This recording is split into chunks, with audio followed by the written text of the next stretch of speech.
So dito nga po mga kalingap mga ka-EDSI, sakit ni Viancy bumalik at Ma'am Rexy gustong ipagamot si Viancy. So yan po yung ating pag-uusapan po mamaya mga kalingap mga ka-EDSI. Pero bago po natin ipagpatuloy ang video ito, sa mga bago pa lang po sa ating munting channel, huwag po natin kalimutang suportahan ang ama ng Kalingap Kuya Val Santos Matubang at Kalingap Rob. At paunawa panoorin po muna ang full video bago mag-comment para malaman ang nilalaman nito. So dito nga po mga kalingap mga ka-EDSI, bumalik nga po itong sakit ni Viancy. Dahil nga po gustong ipagamot nga po ni Ma'am Rexy itong si Viancy nga po mga kalingap. Alam naman po natin na itong si Viancy ay talagang napakasipag din po na bata nga po Talagang wala po siyang hinihindian. At kung matatandaan nyo po mga kalingap mga ka-EDSI, nung unang paper dance po yung palaro po nila na paper dance ay hindi nga po nakasama itong si Viancy dahil nga po sa may sakit nga po ito At yun nga po mga kalingap, at napapansin din po natin dito kay Viancy na mukhang bumabalik na naman po yung ubo po niya.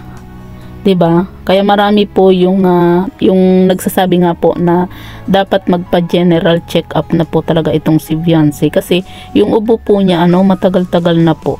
Nandun na po tayo na uso po ngayon yung ubo at sipon kasi kagaya po mga kalingap kumbaga talagang may ubo at sipon din po ako Pero itong si Viancy matagal na po parang pabalik-balik na lang po yung kanyang ubo nga po, 'di ba? Kaya syempre sa mga nagmamahal nga po dito kay Viancy, syempre nag-aalala din po sila lalo na po dito kay Ma'am Rexy. Kaya nagpapasalamat din po tayo dito kay Ma'am Rexy, yung isa po sa sponsor nga po ni Viancy na talagang nandyan po palagi para kay Viancy po, para tulungan po itong si Viancy, 'di ba? Kaya malaking pasasalamat din po natin sa lahat po ng mga sponsor nga po ni Viancy dahil nga po sa mapansin po natin na ang babait po nila, 'di ba? At yun nga po mga kalingap, kailangan na po talaga dapat ni Viancy na magpa-check up po talaga, 'di ba? Sabi nga po ng iba dapat magpa-x-ray po itong si Viancy kasi bakit ganyan na matagal na po yung kanyang ubo. Pabalik-balik nga po, 'di ba? Kung maalala nyo po mga kalingap, sinamahan na rin po noon ni Kalingap Edu itong si Viancy na magpa-check up nga po dahil nga po syempre yun din po yung gusto nga po ng mga sponsor ni Viancy, pero wala po tayong update kung ba yung naging resulta nga po ng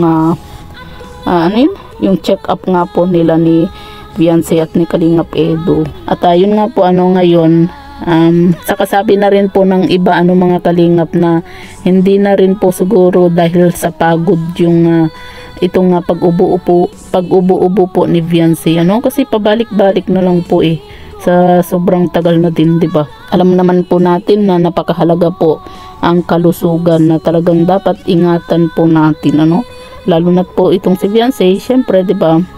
Napakasipag din po sa kanilang bahay, tapos pumapasok pa siya sa kanyang school, tapos yung sa kanilang shooting pa, 'di ba? Hindi kaya kumaga natutuyuan din po ng pawis itong si Viancy, lalo na kapag mayroon po silang mga shooting.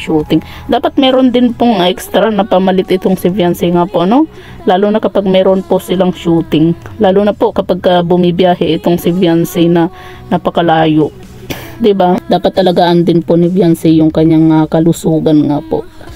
Kasi yan po yung isa sa pinakamahalaga po sa atin, yung pangalagaan po natin yung katawan po natin Ang hirap po kayang magkasakit.